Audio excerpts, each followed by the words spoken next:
Hello friend, welcome to my new video. हम हिंदी साहित्य से रिलेटिव जो हमारे राइटर दिए गए हैं उनकी रचनाएं देख रहे हैं और इस टॉपिक से रिलेटिव आज ये मेरी चौथी वीडियो है। इससे पहले 3 वीडियो मैं इससे पहले अपलोड कर चुका हूँ जिसमें 6 राइटरों के बारे में हमने पढ़ लिया है। आज जिन राइटरों को हम देखने वाले हैं वो हैं प्रेमचंद्र और सूर्यकांत त्रिपाठी निराला। सबसे पहले हम प्रेमचंद्र की रचनाओं को देखेंगे। तो प्रेमचंद्र का जन्म 31 जुलाई 1880 को हुआ था। तो इनका जन्म हमको याद रखना है, 1880 में इनका जन्म हुआ था। वाराणसी के लम्ही गांव में इनका जन्म हुआ था। इनकी मृत्यु 8 अक्टूबर 1936 को हुई थी। प्रेमचंद्र का जो मूल नाम था वो है धनपत राय। प्रेमचंद्र का मूल नाम क्या है? धनपत राय है। ये क्वेश्चन पूछा हुआ है कि प्रेमचंद्र का मूल नाम क्या था? धनपत राय था। भारत सरकार ने 1980 में इनके इनके नाम के ऊपर क्या करा था? 30 पैसे का टिकट जारी करा था। तो भारत सरकार ने 1980 में इनके जन्म के शताब्दी वर्ष पर, 1880 में इनका जन्म हुआ था और 1880 के बाद जब 100 साल पूरे हो गए थे तो 1980 में प्रेमचंद्र के नाम के ऊपर पे भारत सरकार ने क्या करा था? 30 पैसे का टिकट जारी करा था। प्रेमचंद्र की पत्नी शिवरानी देवी ने प्रेमचंद्र घर में है नामक इनकी क्या लिखी थी? जीवनी लिखी थी। तो मोस्ट इंपोर्टेंट याद रखना है कि प्रेमचंद्र घर में है ये रचना किसकी है? तो शिवरानी देवी की रचना है। और शिवरानी देवी कौन है? ये प्रेमचंद्र की पत्नी है और इनकी रचना क्या है? प्रेमचंद्र घर में है। प्रेमचंद्र के बेटे अमृत राय ने कलम का सिपाही नाम से इनकी क्या लिखी थी? जीवनी लिखी थी। तो ये भी मोस्ट इंपोर्टेंट क्वेश्चन है कि कलम का सिपाही रचना किसकी है? तो ये अमृत राय की रचना है और ये प्रेमचंद्र के क्या है? बेटे हैं। अब प्रेमचंद्र की रचनाओं को देख लेते हैं।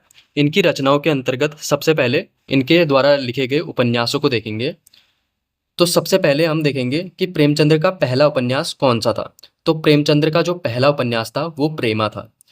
प्रेमा उपन्यास प्रेमचंद्र का क्या था? पहला उपन्यास था। और ऐसे ही एक नोट करके हम ये लिखेंगे, मंगलसूत्र प्रेमचंद्र का क्या था? अपूर्ण उपन्यास था। प्रेमचंद्र का एकमात्र अपूर्ण उपन्यास कौन सा है? मंगल सूत्र है। और प्रेमा इनका पहला उपन्यास है। सोजे वतन जो रचना है ये भी किसकी है? प्रेमचंद्र की रचना है। प्रेमचंद्र के अन्य उपन्यासों को देख लेते हैं। गोदान गोदान उपन्यास किसका है? प्रेमचंद्र का उपन्यास है। गबन गबन उपन्यास भी प्रेमचंद्र का है। रंगभूमि रंगभूमि उपन्यास भी कर्म रंगभूमि उपन्यास भी प्रेमचंद्र का उपन्यास है। कर्मभूमि रंगभूमि और कर्मभूमि ये दोनों उपन्यास किसके हैं? प्रेमचंद्र के उपन्यास हैं। सेवा सदन सेवा सदन रचना भी किसकी है? प्रेमचंद्र की रचना है। प्रेमाश्रम प्रेमाश्रम रचना भी प्रेमचंद्र की रचना है। वरदान वरदान भी प्रेमचंद्र की रचना है। प्रतिज्ञा प्रतिज्ञा रचना भी किसकी है? प्रेमचंद्र की रचना है। इनके द्वारा कुछ नाटक भी लिखे गए थे। उन नाटकों को देख लेते हैं। सबसे पहले करबला करबला जो नाटक है वो किसका है? प्रेमचंद्र का नाटक है। संग्राम संग्राम नाटक भी किसका है? प्रेमचंद्र का नाटक है। प्रेम की वेदी ये नाटक भी किसका है? प्रेमचंद्र का नाटक है। अब इनके द्वारा जो कहानियां लिखी गई थी उनको देख लेते हैं। पूस की रात पूस की रात ये कहानी किसकी है? प्रेमचंद्र की कहानी है। मोस्ट इंपोर्टेंट है, याद रखेंगे। पूस की रात कहानी किसकी है? प्रेमचंद्र की कहानी है। बूढ़ी काकी कहानी भी किसकी है? ये भी प्रेमचंद्र की कहानी है। नमक का दरोगा मोस्ट इंपोर्टेंट है, याद रखेंगे। ये हमारे 9वीं 10वीं के हिंदी के का एक चैप्टर है। नमक का दरोगा कहानी भी किसकी है? प्रेमचंद्र की कहानी है। सप्त सरोज कहानी भी किसकी है? प्रेमचंद्र की कहानी है। दो बैलों की कथा मोस्ट इंपोर्टेंट है, याद रखेंगे। दो बैलों की कथा, हीरा मोती दो बैल होते हैं इसमें। ये भी हमारे 9th 12th में हिंदी की ये क्या है? एक चैप्टर है।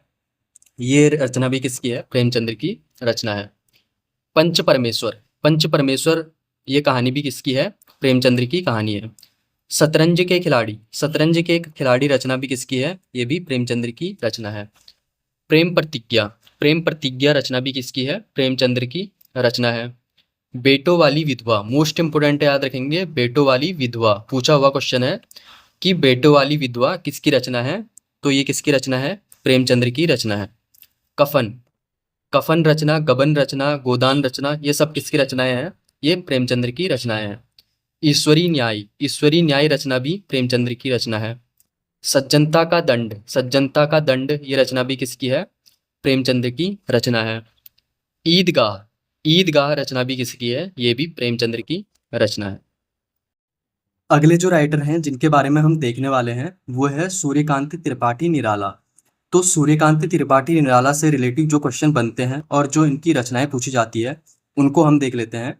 सबसे पहले सूर्यकांत त्रिपाठी निराला का जन्म 21 फरवरी 1896 को मेदिनीपुरी पश्चिम बंगाल में इनका जन्म हुआ था।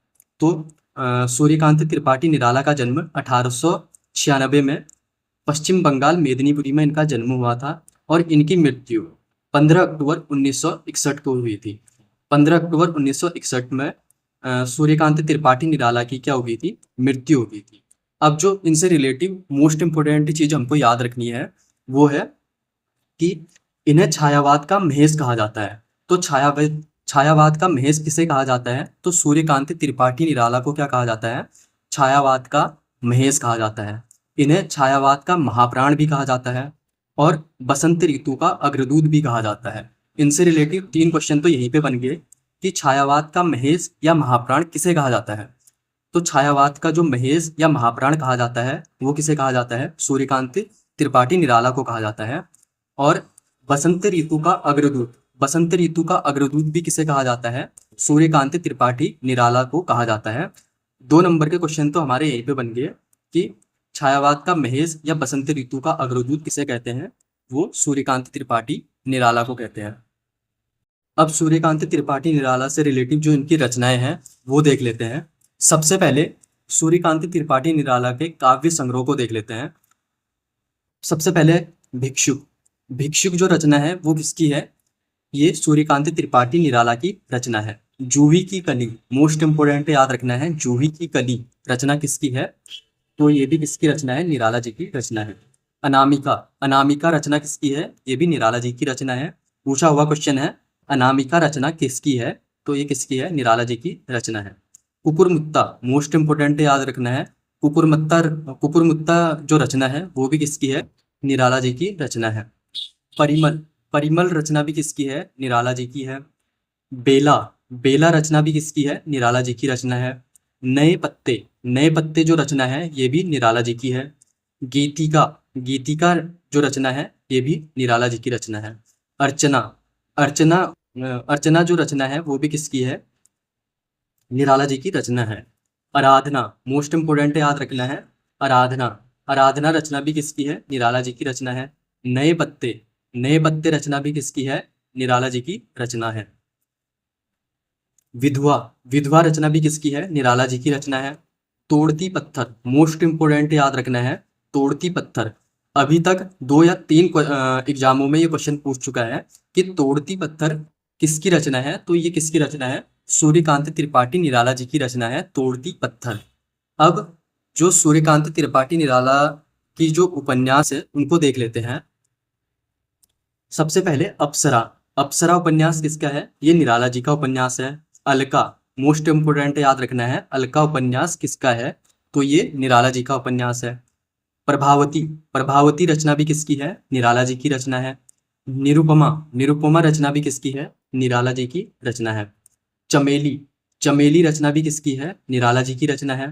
काले कारनामे रचना भी किसकी है? निराला जी की रचना है। ये भी हमको मोस्टली ध्यान में रखना है, काले कारनामे किसकी रचना है? निराला जी की रचना है।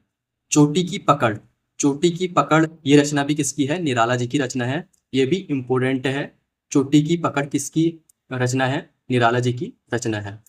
अब निराला जी से रिलेटिव जो इनकी कहानियों के बारे में पूछा जाता है वो देख लेते हैं। दो घड़े कहानी किसकी है? ये भी निराला जी की रचना है। चतुरी चमार, मोस्ट इंपोर्टेंट याद रखना है, चतुरी चमार रचना किसकी है? ये निराला जी की रचना है। स्कूल की बीबी रचना भी किसकी है? निराला जी की रचना है। लीली रचना भी किसकी है? निराला जी की रचना है। फिर याद रखना है पंतजी और पल्लव नाम से ये कहानी किसने लिखी है? सूर्यकांत त्रिपाठी निराला ने लिखी है। और ये क्वेश्चन पूछा हुआ है कि पंतजी और पल्लव किसकी रचना है? तो ये सूर्यकांत त्रिपाठी निराला की रचना है। अब सूर्यकांत त्रिपाठी निराला द्वारा एक पत्रिका का प्रकाशन किया गया था, उसको देख लेते हैं। तो वो पत्रिका है मतवाला। मतवाला पत्रिका का प्रकाशन किसने किया था? तो वो सूर्यकांत त्रिपाठी निराला ने करा था। आज हमने सूर्यकांत त्रिपाठी निराला और प्रेमचंद से रिलेटिव जो क्वेश्चन पूछे जाते हैं एग्जाम में वो देख लिए हैं। और इन्हें याद करने का एक बेस्ट ट्रिक ये होता है कि सुबह सुबह आप एक या दो राइटरों का रिवीजन कर लो। याद करने की वैसे कोई ज़रूरत नहीं होती है। हम इसको जितने बार रिवाइज करेंगे ये खुद ब खुद हमको याद होती जाती हैं, और ये रचनाएं आपको इतने अच्छे से याद हो जाएंगे ना कि आप इसको कभी नहीं भूल पाओगे। तो हमको क्या करना है, रोज़ सुबह जब हम पढ़ाई स्टार्ट करते हैं तो दो दो राइटर करके अपने पढ़ाई का स्टार्ट ही इन्हीं इन्हीं लेखकों की रचनाओं से करेंगे कि हम स्टार्टिंग में दो जो हमारे साहित्य से रिलेटेड जो दो हमारे लेखक हैं उनकी रचनाओं को देख लेंगे। तो ये हमको आराम से याद हो जाती हैं, और इनसे रिलेटिव कोई भी क्वेश्चन हमारा गलत नहीं होता।